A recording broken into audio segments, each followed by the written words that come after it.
Coming up on Torrance today, do you have unused or unwanted drugs in your home? Torrance Police has a way for you to safely dispose them this weekend. Drivers in North Torrance will face a bridge closure all day Saturday. We'll tell you where. And meet a city cable staff who is clocking out early to spook as many people as he can at a nearby theme park. All this and more coming up right now on Torrance Today.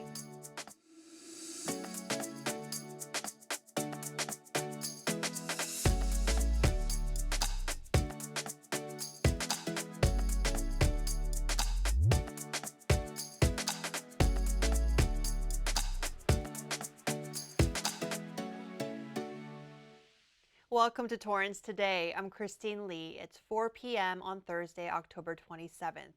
I hope your week is wrapping up nicely. Thank you so much for joining us. Here is our first story. Take Back Day returns this weekend, giving residents a chance to safely dispose their expired or unused medication.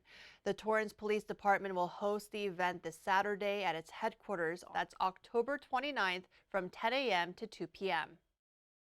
The address is 3300 Civic Center Drive. The Drug Enforcement Administration says the drug overdose epidemic in the U.S. is a clear and present public health, public safety, and national security threat. They add that removing unneeded medications from their homes helps prevent medication misuse and opioid addiction from ever starting.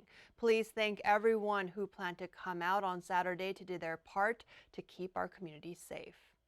If you're planning to head over to the police department on Saturday, try to avoid the stretch of Van Ness Avenue between 182nd and 190th Streets. It will be closed that day from 7 a.m. until 7 p.m. as crews continue to work on the 405 freeway widening project. There's also another delay along 182nd Street from 8 p.m.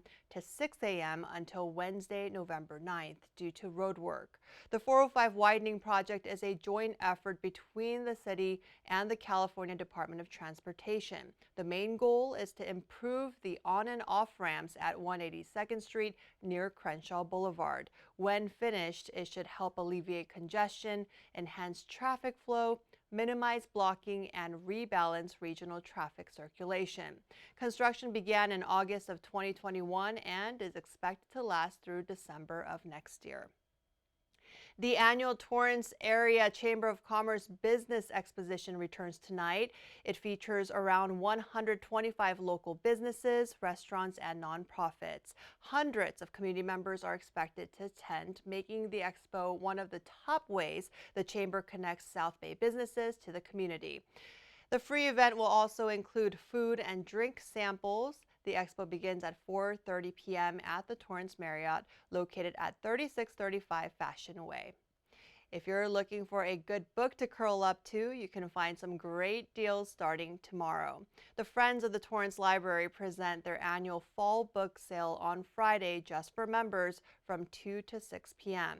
The public book sale begins at 9 a.m. on Saturday and includes a $5 bag special where you can fill a grocery bag with books. Teachers can get free books if they bring their teacher IDs, and educational CDs and DVDs will be available as well. The Friends of the Torrance Library's mission is to raise funds for various adult and children programs. So far, they've donated more than $2 million to our libraries through membership dues, contributions, and book sales. Well, Halloween is just a few days away, and now is the perfect time to keep safety in mind. The National Fire Protection Association says an average of 770 home structure fires began with decorations between 2014 and 2019, resulting in 1 civilian fire death, 26 civilian fire injuries, and $13 million in direct property damage. Officials add that about 44% of these fires occurred because the decorations were too close to a heat source, such as a candle. They encourage everyone to take some simple precautions. Keep flammable decorations like corn stalks, crepe paper, and dried flowers away from any open flames or other heat sources. Keep candles in well-attended areas that are out of the way for trick-or-treaters and remind children of the dangers of open flames. Try using glow sticks or electric candles instead of real ones when lighting up jack-o'-lanterns. If you're planning to dress up, avoid costumes that trail behind because they can easily get ignited. And give children flashlights or glow sticks for lighting because they can even be incorporated into their costumes and keep them safe. Our city has lots of Halloween events for you to enjoy. For those who are looking to trick-or-treat early, drop by the California Welcome Center. The nice folks there already started giving out candy and will even hand out a box of Cracker Jacks to anyone who wears their favorite sports jersey tomorrow for National Jersey Friday. The Torrance Elks Lodge is holding a free trunk or treat party on Saturday from 1 to 3 p.m. with lots of food, games, and music. Prizes will be given out for the best costumes. And keep those costumes on for Halloween train rides on Friday and Saturday from 5:30 to 9 p.m. The Southern California Live Steamers will collect $7 per ride to keep their operations running year-round. Also on Saturday from 10 a.m. to 4 p.m., Pug Nation Rescue will host its 10th annual Pugtacular Spooktacular Halloween event at Torrance Park with adoption opportunities, a costume contest, lots of adorable pugs, and more. Not as adorable is our next Halloween story. One of our production assistants, Dylan Sisson, has another job I can't quite understand. He had to leave early today so he can rush off to Orange County and scare as many people as he can. Oh my gosh, Dylan, what are you doing? I'm making the graphics. Okay, so I was told that you have to leave 2 hours before our showtime to go scare people at Not Scary Farm? Yes. Why do you do that? It's very fun. I have never been to Not Scary Farm because of this. Why do you enjoy scaring people? I don't know, it's like a mixture of things. I get the enjoyment of scaring people, but it also, there's people out there that enjoy being scared, which is why everyone comes. Yeah, I don't understand that. I got married at Knott's Berry Farm, but Not Scary Farm, I am off limits. And you said you're working in Camp Snoopy that is not Camp Snoopy at night? Yeah, during Halloween it's called the Hollow, which is like, basically it looks like a wooden area, scarecrows, soldiers, which is what I am. And we walk around and follow these witches and stuff. Oh my goodness. All right, so for folks that want to visit Dylan, he'll be at Camp Snoopy. That's not Camp Snoopy. And what do you want to tell everyone else watching for Halloween, your favorite holiday? Honestly, just enjoy Halloween because it's meant for everybody.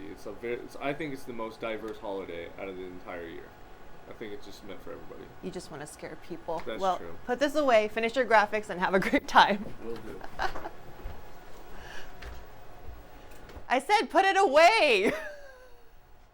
I still don't get it and can't wait until Knott's Merry Farm replaces Scary Farm. Well, here's an event that's more up my alley. Bark for Life is coming back, helping to fight cancer while showcasing a lot of cute dogs. It's the 10th year that the American Cancer Society is hosting this event, which features a canine costume contest, games, and vendors. The Zoom Room, which recently opened its doors at the 1800 block of Hawthorne Boulevard, is the official sponsor and will provide demonstrations on site. The event starts at 10 a.m. this Saturday at Columbia Park, located at 4045 190th Street. You can save $5 per dog if you register in advance. For more information, check out our calendar section at torranceca.gov or check out our new My Torrance CA app. The Torrance Municipal Airport will host a special event this weekend to raise awareness for those missing in action. The seminar, called 20 Years of Dedication to MIA Recoveries, features speaker Clayton Cools of MIA Recoveries. The independent researcher is from Prescott, Arizona. So far, he and his team reached 27 crashed aircraft that were missing for decades, accounting for 279 personnel listed as missing in action. Most of those aircraft belong to the U.S. military. You can hear more from Cools himself on Saturday at 3 p.m. at the Torrance Municipal Airport, located at 3301 Airport Drive. Well, as we head into the weekend, be sure to catch the latest episodes of Weekends in Torrance. On Friday, the 6th annual LA International Ukulele Festival returns to Torrance. Then, the Torrance Unified School District is looking for new teachers through its teacher residency program. And on Sunday, learn about the city's pilot program using touchless pedestrian buttons. All this and more beginning at 7 p.m. on Friday, Saturday, and Sunday, right here on Torrance City Cable. Well, still ahead, it's Thoughtful Thursday, and we bring you an inspiring story about a local artist when we come back in 60 seconds.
At the end of every episode of Torrance Today, we want to share a positive story that fits the theme for the day. On this Thoughtful Thursday, we want to introduce you to Sean O'Malley. He won this year's Excellence in Arts Award for Visual Arts and Design and shares how his family and a local hospital led him to create some really unique artwork in our city. My mother-in-law has been working at Torrance Memorial for over 50 years. My wife has been there almost 40 years. Our middle daughter is a nurse there now, and our youngest daughter is actually a volunteer. All of that family involvement led to when they were looking for someone to paint the dog portraits of the dog visitation volunteers. They found me through word of mouth. They had me do a series that was just supposed to cover a construction wall for 3 months. So it was construction grade plywood and house paint, so it would last 3 months. People loved them so much, they stayed up for a year or two, and then they took them inside and displayed them inside. A few years after that, they had me do another series of 25, and then just recently I've done another series of 25, so it's been like 75 dog portraits altogether. The linear accelerator room has a beautiful sunrise, and the pediatric room 8, which is where they usually take kids that have gotten a sports injury and need to get an x-ray. Kids are scared, so they had me do an entire aquarium inside the x-ray room. The culture there at Torrance Memorial is just really inspiring to me, and I've always thought that culture and arts, they reflect each other and they inspire each other, and their culture has inspired me. I was just talking to Harpo, one of the dogs I painted, and the owner was telling me that, and the lady in charge of the pet visitation program, she was telling me that the culture there, which inspired me to paint the dogs, my portraits, people see them on the wall now and ask if they could be part of the pet visitation program, which to me is exactly what I want. I want my art to inspire the culture. I'm so blessed to be a part of it, and Torrance Memorial, the culture they're building there just really inspires me, and I'm glad that I'm able to give back some beauty and inspiration to them. Congratulations, Sean, and thank you for sharing your story with us. You can find more stories like this on upcoming episodes of Weekends in Torrance. Well, that's our show for today. Let us know if you have a positive story to tell by emailing us at torrancetoday@torranceca.gov. Thank you for joining us. We'll see you back here on Monday with more news from and for our Torrance community. Have a great weekend.